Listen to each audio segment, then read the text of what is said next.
Yeah, it's still busy.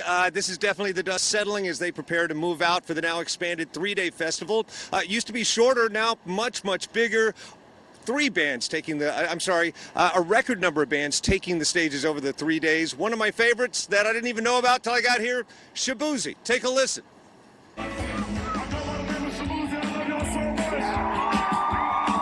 Shabuzi got a huge roar from the crowd. They have a hit in the top 10 right now called Bar Song. Along with them, stables like Kobe Calais, Luke Bryan, and so many others took the stage. I got a chance to catch up with Mike Testa, Visit Sacramento, to talk about why it's bigger and better this year and how exhausted he must be. Take a listen. The Tower Bridge Dinner, Farm to Fork Food Festival, Aftershock, GoldenSky, all of this in a concentrated period of time. How exhausted are you? I'm exhausted, but it's a good exhausted, right? I mean, this is the stuff that makes Sacramento cool. You forgot one. We have Iron Man coming next weekend. So September and October are absolutely crazy, but then we take a rest. Now, we always talk about this being the capital city. It should feel like it. Don't you agree that now more than ever because of this, it does? It does. You know, these are the types of events that you want in your city. When you're a capital city like Sacramento, sometimes you're labeled as a government town, a boring capital, right? But you look at these events that are happening now, and then we didn't have these events 10 years ago. It's a different city, and I think people that live here feel that, and people from the outside certainly feel that.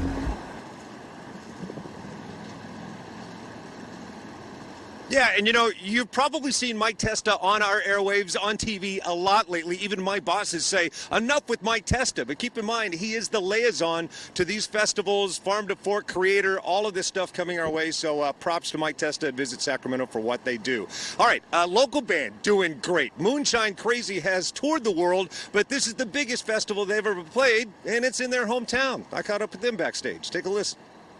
So nice to see you. All right, so how'd it go out there? How does it feel to be playing your hometown? Oh my gosh, we were just talking about earlier just how excited we've been. It's so humbling to be sitting on to be performing on the same stage as Clint Black, and currently I can hear Dina Carter in the distance, Strawberry Wine.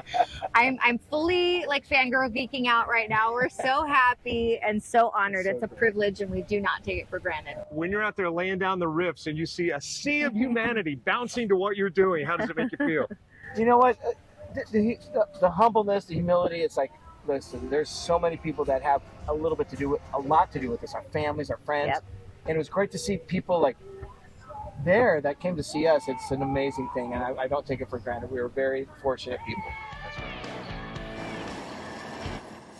Oh, they are awesome. By the way, I said, so what's next for you? And they kind of took a sigh and said, it's pretty much back to dive bars after this. But they said any gig is a good gig. As for the GoldenSky and its future, it will be back next year. And Mike Testa had said that nationally festivals are actually down this year, but GoldenSky held its own.